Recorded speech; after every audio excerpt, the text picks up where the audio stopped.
नमस्कार दर्शक महानुभावहरू, यहाँहरूलाई आगम टिभीमा हार्दिक स्वागत गर्दछु। अक्षय तृतीया के हो, अक्षय तृतीयाको विशेष महिमा के हुन्छ, एउटा पूर्वीय दर्शनलाई आधार लिएर यो भिडियो यहाँहरूमाझ प्रस्तुत गर्ने जमर्को गरेको छु। त दर्शक महानुभावहरू, अक्षय तृतीया वैशाख मासको शुक्ल पक्षको तृतीया तिथिलाई भनिन्छ। पुराण ग्रन्थ अनुसार यस दिनमा जे शुभ कार्यहरू गरिन्छ त्यसको अक्षय फल अर्थात् एउटा अमर रहने, अविनाशी रहने खालको फल पाइन्छ भन्ने जनविश्वासमा रहिआएको छ। त अवश्य पनि दर्शक महानुभावहरू, अक्षय तृतीयालाई एउटा अनन्त अक्षय अक्षुर्ण फलदायक दिन मानिएकोले यसलाई अक्षय तृतीया भनेको हो। अक्षय तृतीयामा विशेष गरी दर्शक महानुभावहरू हामीले जनबोलीको भाषामा सुन्ने गरेको एउटा शरबत सातु बाँड्ने दिनको रूपमा पनि लिइन्छ। त भविष्य पुराणका अनुसार यस तिथिमा युगादि तिथिहरूको गणना हुन्छ। सत्ययुग त्रेतायुगको प्रारम्भ पनि यसै तिथिबाट भएको मानिन्छ। त्यसै गरी भगवान विष्णुका 24 अवतारमध्ये नरनारायण, हरिग्रीव र परशुरामको अवतार पनि यसै तिथिमा भएको थियो। त्यसै कारणले परशुराम जयन्तीको रूपमा पनि अक्षय तृतीयालाई लिने गरिन्छ। विशेष गरी दर्शक महानुभावहरू, ज्योतिष शास्त्रका अनुसार अक्षय तृतीयाका दिन सूर्य तथा चन्द्रमा आफ्ना उच्च राशिमा रहन्छन्। यसै कारण यो दिन एउटा शुभ कार्यहरू गर्दा, नयाँ कार्यको इनिसिएसन सुरुवात गर्दा अवश्य पनि माङ्गलिक कार्य गर्नु निकै शुभ मानिन्छ। यो दिन गरेका कुनै पनि कार्यको एउटा दोष बाधाहरू रहँदैन भनेर भनिएको छ। त्यसैले यहाँहरूले जुनसुकै कर्महरू गर्दा पनि यो दिन पञ्चाङ्ग नहेरी गरे पनि यहाँले अवश्य पनि एउटा अक्षय फल प्राप्त गर्न सक्ने खालको समय यहाँहरूका लागि रहनेछ। अघि भने जस्तै दर्शक महानुभावहरू, अक्षय तृतीयाका दिन गरिएको दान र त्यसको फल कहिले नाश हुँदैन भनेर शास्त्रमा बताइएको छ। यो दिन गर्मी मौसमका लागि उपयोगी हुने जौ, गहुँ, चना, सातु, दही, चामल, उखुको रस, दुधको परिकार, त्यस्तै गरी जल भरिएको घडा अनि पङ्खा, छाता, जुत्ता, वस्त्र आदि कुराको दान गर्नु मङ्गलकारी हुन्छ भनेर भनिएको छ। यस दिन तपाईँको पितृको श्रद्धा तथा ब्राह्मण भोजन गराउँदा पनि अत्यन्त फल मिल्ने जनविश्वासमा पाइन्छ। त दर्शक महानुभावहरू, पूर्वीय दर्शनलाई अध्ययन गर्ने भने अवश्य पनि सर्वत्र शुक्ल पुष्पाणि प्रशस्तानि सरदाचनि दान काले च सर्वत्र मन्त्रमेत मुदिर्यत भनिएको छ। अर्थात् अक्षय तृतीयामा गरेका हरेक क्रियाकलापहरू, दानहरू एकदम शुभ तपाईँको फलदायी रहने खालको रहन्छ पनि भनिएको छ। त्यसैले अक्षय भन्ने बित्तिकै एउटा क्षय गर्न नसकिने, एउटा विध्वंस गर्न नसकिने अर्थ लाग्दछ।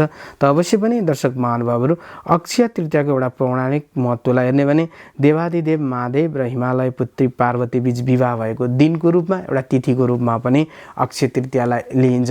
त्यस्तै दर्शक महानुभावहरू, पौराणिक कथन अनुसार यसै दिन महाभारतको लडाइँ सकिएको थियो र द्वापर युग पनि सकिएको थियो पनि भनिन्छ।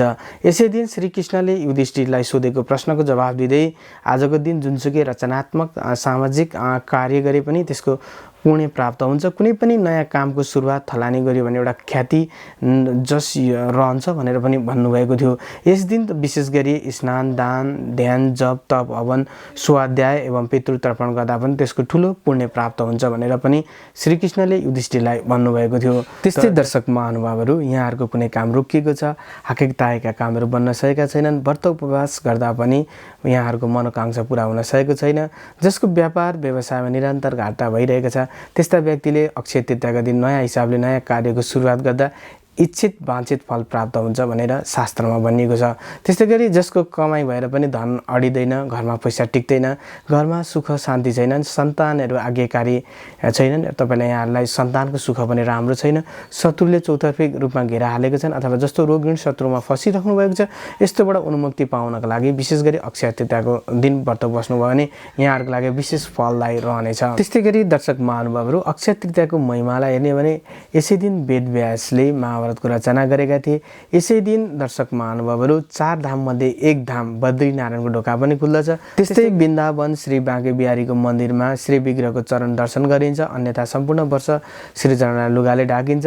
त्यस्तै गरी दर्शक महानुभावहरू, यसै दिन परशुराम जयन्तीको रूपमा भगवान परशुरामको पूजा अर्चना गरेर अर्घ दिँदा पनि ठुलो पुण्य प्राप्त हुन्छ भन्ने एउटा शास्त्रीय मान्यता रहिआएको छ। यसरी दर्शक महानुभावहरू, अक्षय तृतीयाको दिन निराहार व्रत बसी विष्णुलाई अक्षताले पूजा गरेमा राज सूर्य योगीको फल प्राप्त हुने कुरा मत्स्य पुराणमा वर्णन गरिएको छ। अन्तमा दर्शक महानुभावहरू, जौको साथमा गुड, चिनी, घिउ, दही एवं सक्खर हाली शरबत बनाएर ब्राह्मणलाई दान गरेमा, मानिसलाई खुवाएमा कहिले नाश नहुने अक्षय फल पाइने एउटा धार्मिक विश्वास छ। विशेष गरी अक्षय तृतीयाका दिन घरमा आउने पनि सबैलाई जौको सातु र शरबत खुवाउने चलन छ।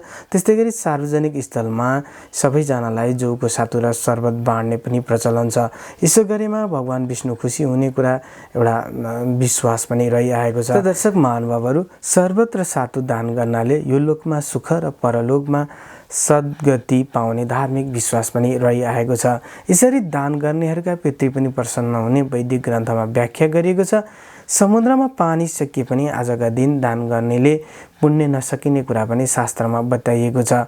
अर्कोतर्फ हेर्ने भने यो वैशाखको गर्मीमा सक्खरको शरबत र जौको सातुले मानव स्वास्थ्यलाई विशेष फलिफाप गर्ने एउटा फाइदा पुर्याउने भएकाले पनि यो पर्वको विशेष महिमा रहिआएको छ।